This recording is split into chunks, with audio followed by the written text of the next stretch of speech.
So I figure what we'll do is just look at some stuff in the fish room. So let's do that. Got a few 10 gallons here that I was going to put in the QT rack. I was trying to make them frameless tins. I need 10 gallons without the frame to fit in. I need 4 of them, but it's so hard to get these rims on because whoever siliconed these on did it all the way around, and it's just too dangerous. I was trying to heat them up and knock them off, and they were not coming off. It was getting really risky and dicey, not worth my arm. So I've actually got a bunch of 10 gallons that I don't even know what I'm going to do with, and I probably won't be setting them up. I think maybe yard tanks. Breed for me, and I need to get these guys bred. I did learn something with these. If you remember a while back, I ended up throwing some into this tank, some little bitty babies, and I was doing a test to see if light made a big difference. And when they're really young, I think because they are xanthic form, which I've got some that are more juvenile, I think it's hard for them to sleep, and when they're younger, they need that sleep more. Here, these guys are all right. They're more skittish. They have grown out. It's been so hard to get these guys to grow up, but I think the tip is to grow them up in the dark. These guys are getting big. I need to get these guys space. Yellows be popping down here too. And see, that tank doesn't look the cleanest. You look into it, but on top of it, look, it's even got kind of a rainbow sheen to it because all the biofilm. But this pearlweed, bacopa, all that is so healthy and full of shrimp. It's crazy. That's right underneath the tanks we were looking at. There's so much to look at in here. I did get those yellowfin rice fish, the blue eye ones, out of their main tank, which is popping a bunch of babies. Which I got their juveniles down here. Move them around. I've been moving a lot of fish around too. Hard to see here because they're so tiny. Oh, there you go. See them all up at the top? Ton of them. Those are babies of those rice fish. And I still got so many just to clear out, like these little barbs in here from the other mascara barb breeding project, which I learned that it is better to go full wall to wall to wall for getting better numbers out of breeding these types of egg scatterers and barbs and other sorts, because it leaves less areas for predation. It just creates that layer of security for them. Then on top of that, where I had all the rice fish babies, the dwarf neon babies, all these need moved out. The ones up there. And it's just hard to be holding a phone while I'm doing all this, that, and other. And I've kind of shown you guys going about there. You see mud dauber in here. There's all kinds of mud daubers and wasps that just live freely here at LRB's. It's pretty wild in here. As you guys have seen with the lizards and frogs and anything else. My biggest problem though is just not having enough space for like my storage stuff. If I just had like a barn or some space, it's so hard. Like I've got those little sheds and stuff outside, but throwing wood and whatnot into those when they're not air conditioning, it ruins a lot of stuff. I'm really trying to work through it to get to this fry rack, and it just has been way too rainy still, all the time raining. Haven't been able to get into the painting. Need to finish off these 40s still. Those are some of the projects just still not done. Need to hang lights for Lady LRB's plants. Some orange tangerine tigers. And then I've also spent a lot of time just pulling algae out of some of these tanks because they've just been getting too crazy. Still got my fancy tigers and stuff going. My crystal blacks, my crystal reds, all those. Everything's going good. Those shrimp are going good. I think these guys are just always so hungry. Can't feed them enough.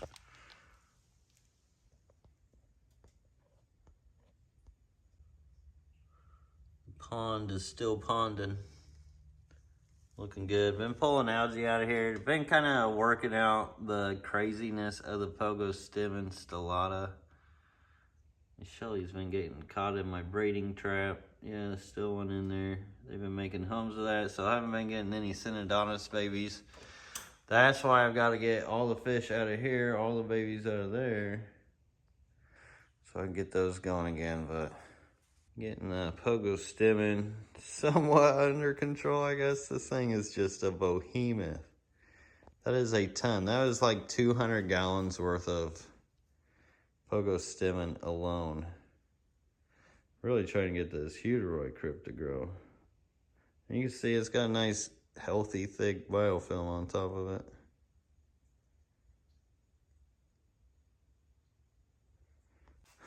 And then another project I've been meaning to do for a long time is build like a little stand to at least just get these lights off the top of it, because I really don't care for that, and I just haven't had time to do it. Plus I'll have to move these tanks.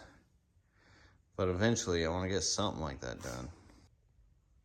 Oh, look in there. So this is those rice fish babies that I've been pulling out. So what I've been doing, get me a little cup, deli cup here. Little universal deli cup. Look, they're all running. Be slow so don't scare them much. Then try to get it on underneath, and then try to get up underneath them as much as I can. Got a few. Come back right afterwards. Doesn't even look like I made a dent in them. So it's a good thing. Which this tank, that's the only spot. The rest is all algae. They filter through and then come out here. It's crazy. And all those guppies that were in quarantine, they're now in here. Ain't easy, you guys. They always seem so hungry and so rambunctious. I think they would do so much better outside. But these dark dragon halfmans have been just throwing babies like crazy. See a bunch up top. Recently just had some.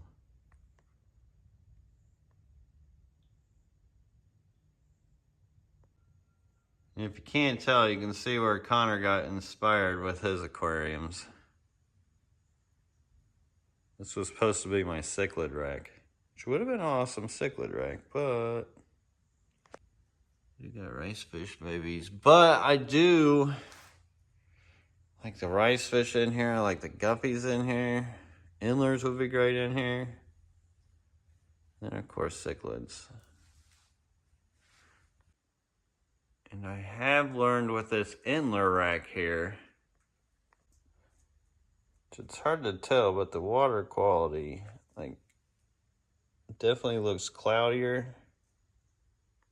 It's like this biofilm gunk, white stuff on top of the rock, which hasn't hurt any of the fish. You can see it. It's kind of like what happens to driftwood, but these guys don't care one bit.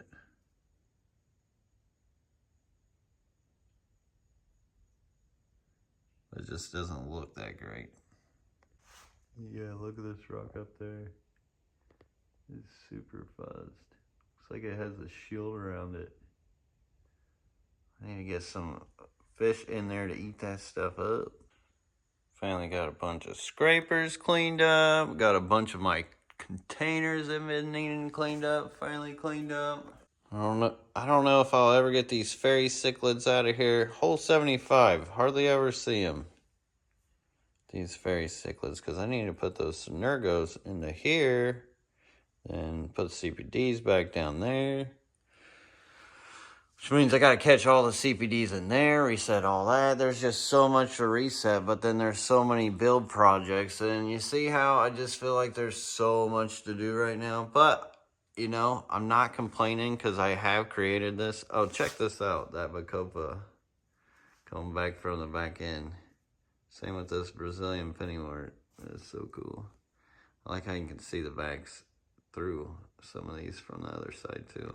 It'll be nice with my 20 highs. I'll have them all see-through. And it won't have the black on the back of them.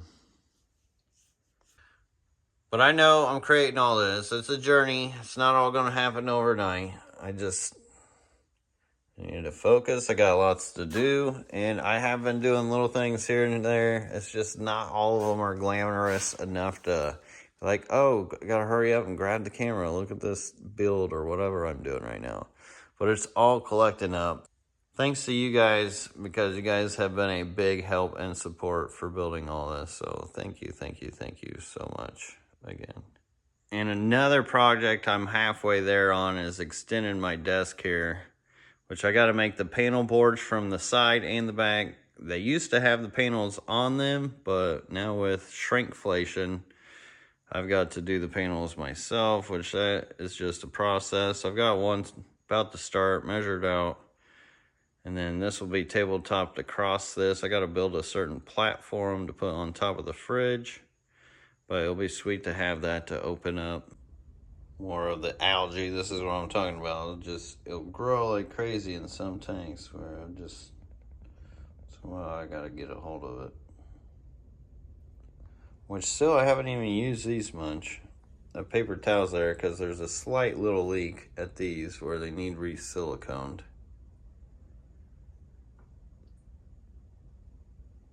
But eventually these will be used for like females, males, mixing things up, breeding. Actually, I got some blue gularis that I need to bring out here for breeding purposes. Jeez, these guys have been spazzy. I'm feeding them good too. Whoa, easy. I think it's because they've been more in breed mode. And I think that I'm gonna catch them. There's still some juveniles I gotta catch out of there too. In little victory for me, I finally got a little motion detector light for whenever I wash my hands in the dark here in the Florida woods. Pretty much the woods is right behind me. But I always kind of worry what's lurking next to me when it's pitch dark and I'm out trying not to let the bugs in. Now I got a little light, little bit by little bit when you're on a budget. But this is good for me. Thank you so much for the support and watching. I can never tell you guys that enough, and I will always continue to tell that to you. But I'll see you on the next one. Take care.